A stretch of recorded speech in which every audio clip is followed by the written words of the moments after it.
Hey friends, welcome back to my channel. My name is Julie. I'm a homeschooling mom of 5, and for today's video, I wanted to just give some encouragement to those who are just about to start on their homeschooling journey, whether that be that you're pulling your kids out of school and are bringing them home, or if your kids have just reached the school age and so you are starting to homeschool. I definitely think back on COVID as being this big turning point in the realm of homeschool. So before COVID, it was not common that people homeschooled. If people asked my kids about school or asked me about my kids and what they're doing for school, to say that I homeschooled my kids was very not common. People would be surprised and really they'd have so many questions. Are you allowed to homeschool? How does that work? Do you have to use Ontario curriculum? Ontario's where I'm located.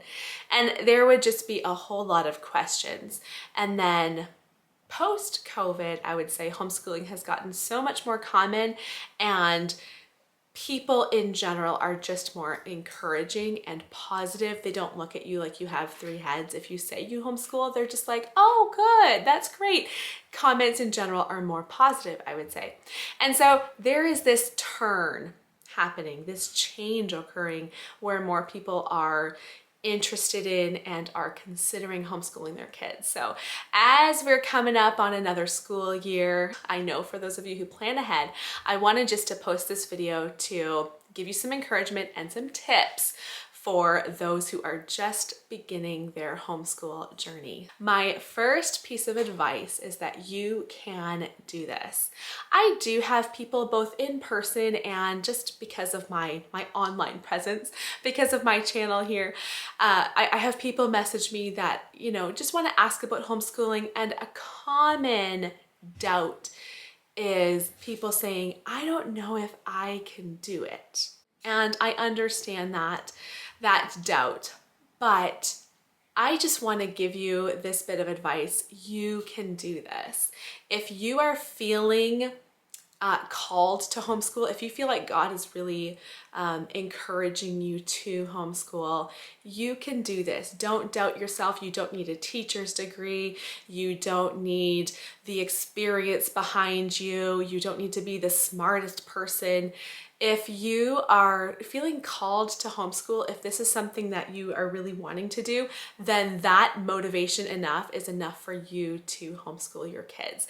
Yes, you need to be, researching and finding curriculum, and there's a lot to do in preparation for and even through your homeschool journey, but you can do this. My second tip is to get organized. So I by no means am saying you need to have a homeschool room and you need to have this dedicated space and you need to have everything in order to start homeschooling. But if you can start to get organized, that will be a good start before you begin homeschooling. So find maybe just a shelf where you can put all of your homeschooling supplies. Get some craft supplies and some notebooks. We have a couple of big bookcases upstairs filled with books. And then we have some drawer units in our kitchen, actually, because that's where a lot of our schooling happens. And these drawers are just filled with our school supplies. Each one of the kids has their own drawer, so it does not need to be extravagant, but just start to get organized. Number 3, don't overschedule. So as you come up on your school year, I should have said this actually in the point of, what was my last point? Getting organized. I need to get my thoughts together here. Getting organized. Also kind of come up with a routine and how you want your days to run. So then this rolls into this next point, which is don't overschedule. So as you're coming up with a routine for your school days, don't commit to too much. You might find a homeschool co-op that you are interested in joining. Don't join 2 or 3 homeschool co-ops thinking, oh, we want to keep ourselves busy. Don't overschedule your days. Don't overschedule your year. keep it light for that first year. You want to have room because you just don't know how long each of the subjects are going to take.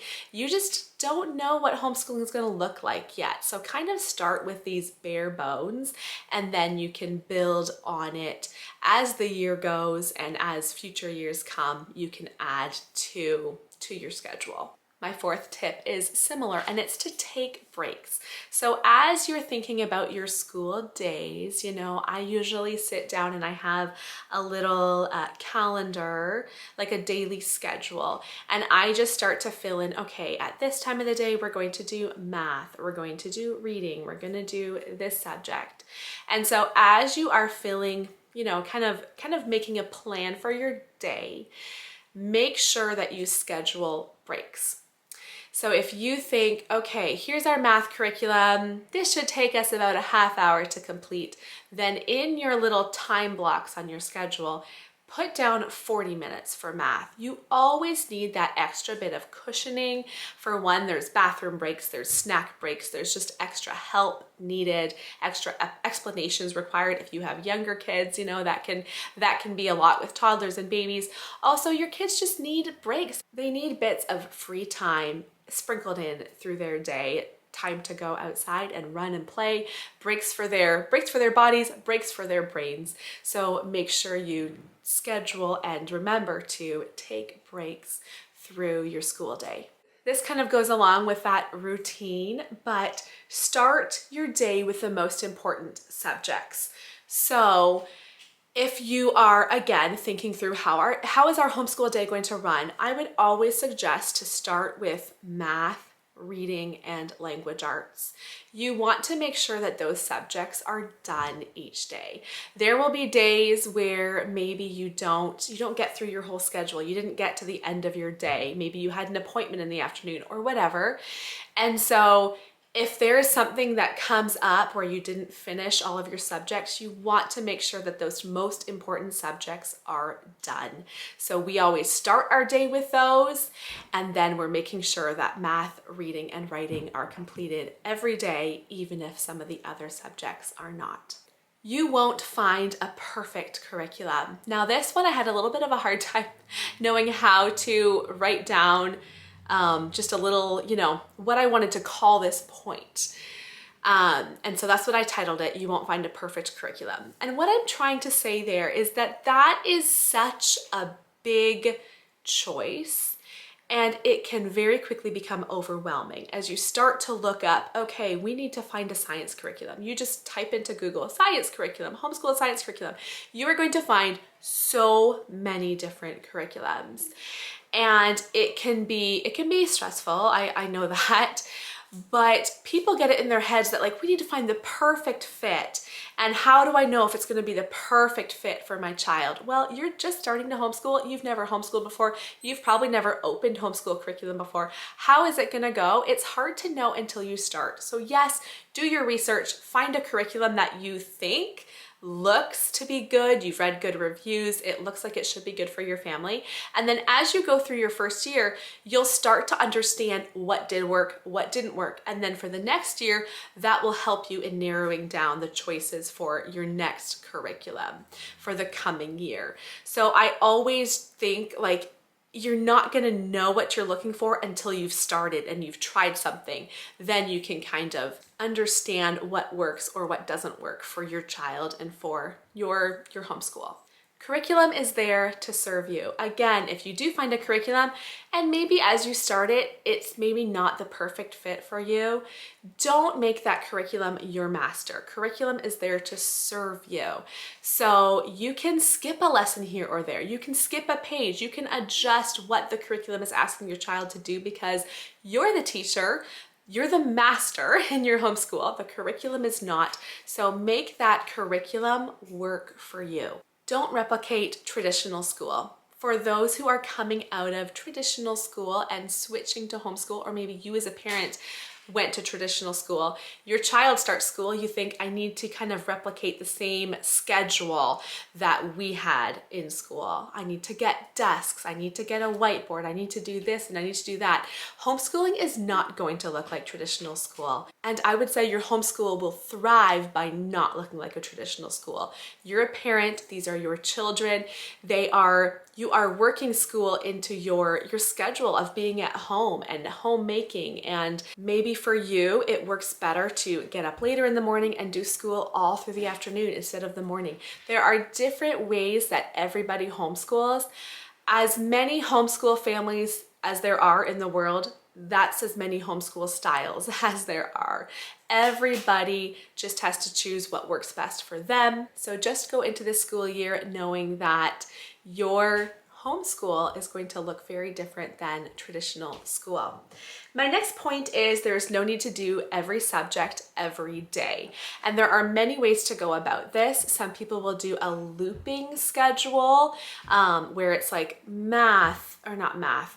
some of the extra subjects like science and history and geography and art, and they'll be like kind of looping through them. So it'll be science and geography one day, art and history the next, and back and forth, back and forth.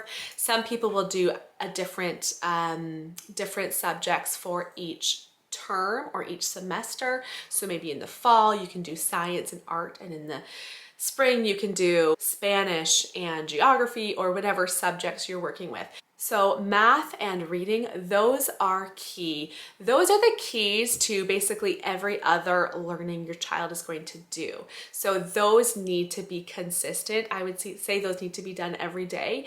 But a lot of your other subjects, you're going to have rich learning moments if you're not just trying to pack a whole bunch of subjects into one day.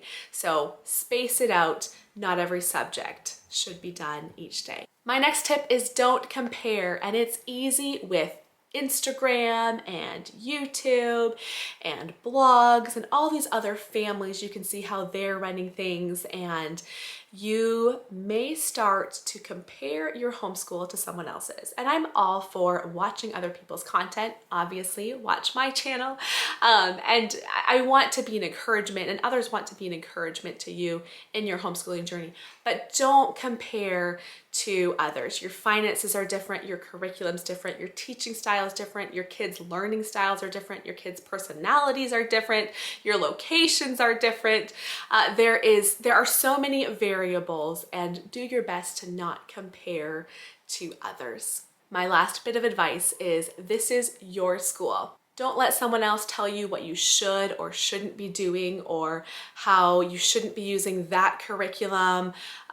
There are many people out there who would like to tell you what you should do, whether it be family members or friends. And just remember that these are your kids. This is your school. You get to choose how things are run, and I know that you will do well. You will succeed. Be patient. And that's it. Those are my tips. If you are new to homeschooling, I want to encourage you. I want to help you. If you have any questions for me, leave those down below in the comments, and we can chat down there. Subscribe to my channel if you're new here, and I'll see you guys next time. Bye-bye.